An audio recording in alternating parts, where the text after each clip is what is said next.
മുത്തേ ആശിക എടാ 1.5 മാസമായില്ല. ഇപ്പൊ മാന്ത കണ്ടിട്ട് ഇന്ന് വന്നതാണ് പുതിയ മാന്തതാ. ഈ കൊല്ലം ഇല്ല, അപ്പൊ ഒരു 3-4 ദിവസമായി വരുന്നത്. ഈ കൊല്ലം ഇപ്പത്തെ ചെറുമാന്ത. ഈ മാന്ത ഇപ്പൊ നല്ല ടേസ്റ്റ് ഉണ്ടാവും. പക്ഷെ ഈ മാന്ത നമ്മള് എടുക്കുമ്പോ ശ്രദ്ധിക്കേണ്ട ചില കാര്യങ്ങളുണ്ട്. ഈ സമയത്ത് ഉണ്ടാവും. ഈ സമയത്ത് പറഞ്ഞാല് ഇതിന്റെ മീറ്റ് വളരെ സോഫ്റ്റ് ആയിരിക്കും.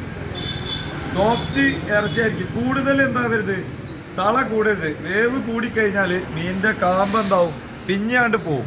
കാരണം വളരെ സോഫ്റ്റ് ആയിരിക്കും. ഈ സമയം പഞ്ഞി വെച്ച് വരുന്ന സമയമാണ്.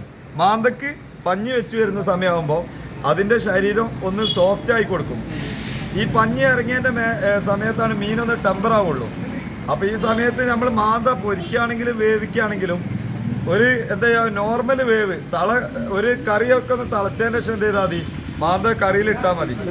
അതേസമയം മുറിക്കുമ്പോഴും ചില വാരി വലിച്ച് സ്പീഡാക്കിയിട്ട് മുറിക്കുക, വെല്ലം മുറിക്കുക. കാരണം വെച്ചാൽ ഈ സമയത്ത് ചിലപ്പോൾ സ്കിന്നിന്മേൽ എന്ത് ചെയ്യും, ഇതിൻ്റെ മീറ്റ് പോരാനും ചാൻസ് ഉണ്ട്.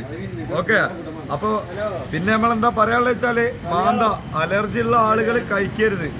ഡോക്ടറെ കാണിച്ചിട്ട് ഇതിൻ്റെ ചില ആളുകൾക്ക് വയറുവേദന, സ്കിന്നിന് വിഷയം, ചൊറിച്ചിൽ, ലൂസ് മോഷനൊക്കെ വരും.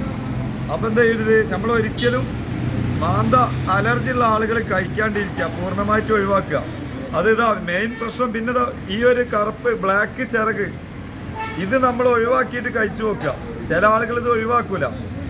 അപ്പോൾ ഇത് ഒഴിവാക്കിയിട്ട് ഈ അലർജി വിഷയം ഉണ്ടെന്നുണ്ടെങ്കിൽ ഒരിക്കലും മാന്ത കഴിക്കരുത് കേട്ടോ.